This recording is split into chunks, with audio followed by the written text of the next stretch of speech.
நண்பர்களுக்கு வணக்கம். நான் உங்கள் நண்பர் குரு முருகன். நிலம் குறித்தான தகவல்களை தொடர்ந்து நம்ம போட்டுக்கிட்டே இருக்கோம். ஒவ்வொரு ரியல் எஸ்டேட் சம்மந்தப்பட்ட கேள்விகளுக்குமான பதில்களை வீடியோக்களாக போட்டுட்ருக்கோம். அந்த வரிசையில் ஒரு முக்கியமான கேள்வி, உயில் எழுதி வைக்கிறது செல்லுபடியாகுமா? உயில்னா என்ன? இந்த மாதிரியான கேள்வி இருக்குது. அதுக்கு நான் அறிந்த தகவல்களை உங்களிடத்தில் பகிர்ந்துக்க விரும்புகிறேன். தம்பி, நீ இந்த உயில் இந்த சம்மந்தமாக சட்டம் சம்மந்தமாக பேசுகிறேன்னா நீ ஒரு வழக்கறிஞரா அப்படின்ற கேள்வியை என்கிட்ட கேட்கலாம். நான் வழக்கறிஞர் அல்ல, ஆனால் ரியல் எஸ்டேட் தொழிலில் ஈடுபட்டுருக்கிறேன். அதனால் இந்த மாதிரியான தகவல்களை நான் பத்திரங்களை படிக்கிற போதும் உயிலை படிக்கிற போதும் தெரிஞ்சுக்கிறேன். அப்போ நான் தெரிந்த தகவல்களை உங்களிடத்தில் பகிர்ந்துக்க விரும்புகிறேன். உங்கள் சொத்துக்கள் சம்மந்தப்பட்ட உயிலை நீங்கள் உங்களுக்கான தனிப்பட்ட வழக்கறிஞரை வச்சு நீங்கள் சரிபார்த்துக்கணும். சரிதானா? நான் சொல்லக்கூடியது பொது தகவல், பொதுவான தகவல். சரி, இப்போ உயில் அப்படின்ற விஷயத்துக்குள்ளே வருவோம். இப்போது உயில்லாம் முதல்ல என்ன? நான் இருக்கிறேன், என் பேரில் இருக்கிற சொத்துக்கள் இருக்குது, எனக்கு வயசாயிருச்சு. ஒரு கட்டத்துக்கு மேலே என் சொத்துக்களை யார் பராமரிப்பா, என் சொத்துக்கள் யாருக்கு போய் சேரணும் அப்படின்றத நான் ரிஜிஸ்ட்ரேஷன் பத்திரப்பதிவு பண்ணி வைக்கணும் இல்லையா? அப்படி பண்ணணும்னு நினைக்கிறேன். அப்படி பண்ணணும் அப்படின்னு சொன்னால் எனக்கு அதுக்கான டைம் இல்லை. ரெண்டாவது, அவங்கள நான் ஒரு சர்ப்ரைஸ் கிஃப்டாக கூட கொடுக்க விரும்புகிறேன். அவங்களுக்கு தெரியாமலே கொடுக்க விரும்புகிறேன். இந்த மாதிரியான காரணங்கள்லாம் இருக்கும். அந்த மாதிரியான காரணங்கள் இருக்கும்போது உயில் அப்படின்ற ஒன்றை எழுதி அதை பதிவு பண்ணுறாங்க. சில பேருக்கு ஒரு சந்தேகம் இருக்கும். சினிமாக்கள்லாம் காட்டினது போல ஒரு ட்ரங்கு பெட்டியை திறந்தா உள்ள ஒரு வெள்ளை கலர் பேப்பரில் எழுதி வச்சு இந்த மாதிரி இந்த சொத்து இவருக்கு போகட்டும் அப்படின்னு சொல்லி கையெழுத்தை போட்டிருப்பாங்க. அது ஒரு உயில் அப்படின்னு சொல்லிட்டு கன்சிடர் பண்ணலாம் அப்படின்னு சொல்லி சொல்கிறாங்க. சினிமாவில் மறுபடியும் சொல்கிறாங்க, சினிமாவில் நிஜத்துலேயும் சில வழக்கறிஞர்கள் இது கூட உயில் தான் அப்படின்னு சொல்லிட்டு சில பேர் பேசுகிறாங்க. நான் மறுபடியும் சொல்கிறேன், பதிவு செய்யப்படாத எந்த ஒரு ஆவணத்தையும், பதிவு செய்யப்படாத அரசாங்கத்தில் முறைப்படி வரிகட்டி பதிவு செய்யப்படாத எந்த ஒரு ஆவணத்தையும் அரசாங்கம் அதை அங்கீகரிக்கப்பட்டதாக ஏற்றுக்காது. இது இந்திய நாட்டுடைய சட்டம். இப்போ தமிழக நம்ம பத்திரப்பதிவு துறை இருக்குது இல்லையா, ரிஜிஸ்ட்ரேஷன் டிபார்ட்மெண்ட்.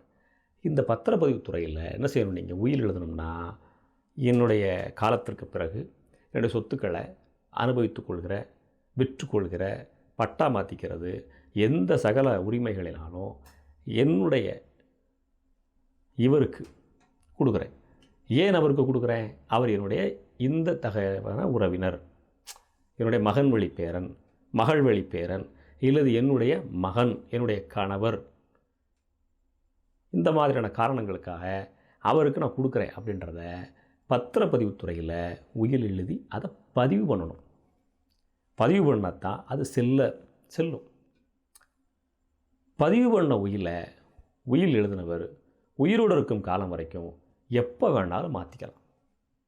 இப்போ நான் இருக்கிறேன், இப்போ நான் பதிவு பண்ணிட்டேன், உங்களுக்கு என் சொத்தை கொடுக்குறேன்னு சொல்லிவிட்டு கொஞ்ச நாள் கழித்து எனக்கு ஒரு யோசனை வருது, இந்த படுபாவி நம்மளை சும்மா விட மாட்டானோ, சொத்து நம்ம கைக்கு வரணும், நம்மளை ஏதோ பண்ணிடுவோம்ல இருக்கேன், இவனு சொத்தை எழுதி வைக்கிற வரைக்கும் ஒன்று பேசினேன், எழுதி முடித்த பிறகு நம்மளை ஒரு மாதிரி பேசுகிறானே, சரி வராதே அப்படின்னு முடிவு பண்ணி அந்த உயிலை ரத்தும் பண்ண முடியும். என்ன வேணாலும் பண்ணலாம். உயில் எழுதி வச்சவர் இறக்கும் நிமிடம் வரைக்கும் சொத்தை உயிலை ரத்து பண்ணலாம், மறுபடியும் உயில் எழுதலாம், இதெல்லாம் பண்ணிக்கலாம்.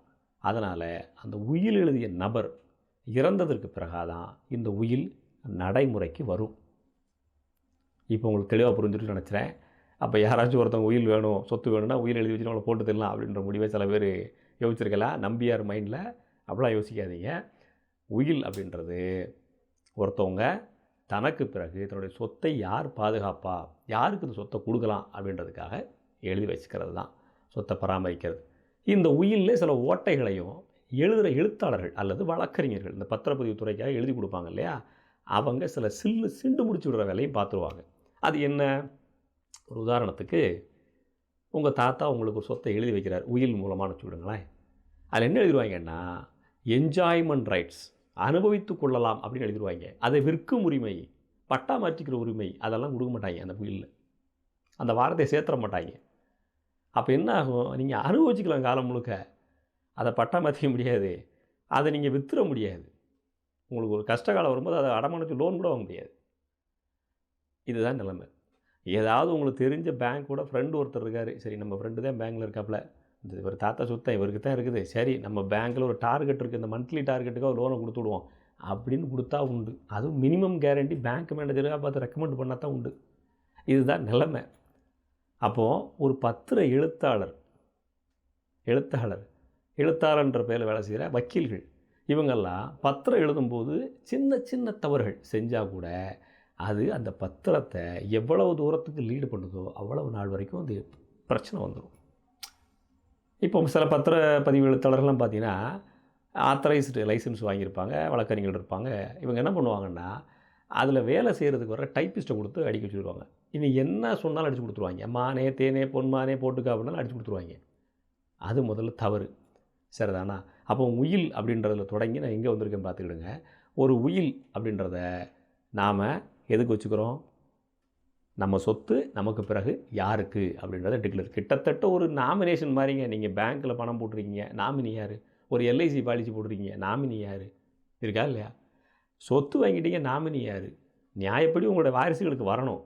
ஒருவேளை அவங்களில் பர்டிகுலர் இவங்களுக்கு யார் அது கொடுக்கணும் இல்லையா? அது கொடுக்கறதுக்காக ரைட்ஸ் கொடுக்குறதான், இவ்வளோதான் விஷயம். இதான் உயில். பழைய சினிமா படத்தில் ஒரு மாதிரி வெள்ளை பேப்பரில் எழுதி கையெழுத்து போட்டால் அப்படிலாம் செல்லாது. செல்லும்னு வழக்கறிஞர்கள் சொல்லிக்கிட்டு இருக்கான். செல்லாதுங்க. தீர்ப்பு உங்கள் பக்கம் வராது. அப்போது உயில் என்ன தெரிஞ்சு போச்சு. இனிமேல் உயில் சம்மந்தப்பட்ட எந்த கேள்வியும் வராதுன்னு நம்புகிறேன். இல்லைங்க எனக்கு இன்னமும் டவுட் இருக்குது தம்பி அப்படின்னு சொன்னால், என்ன டவுட் உங்கள்கிட்ட இருக்குது?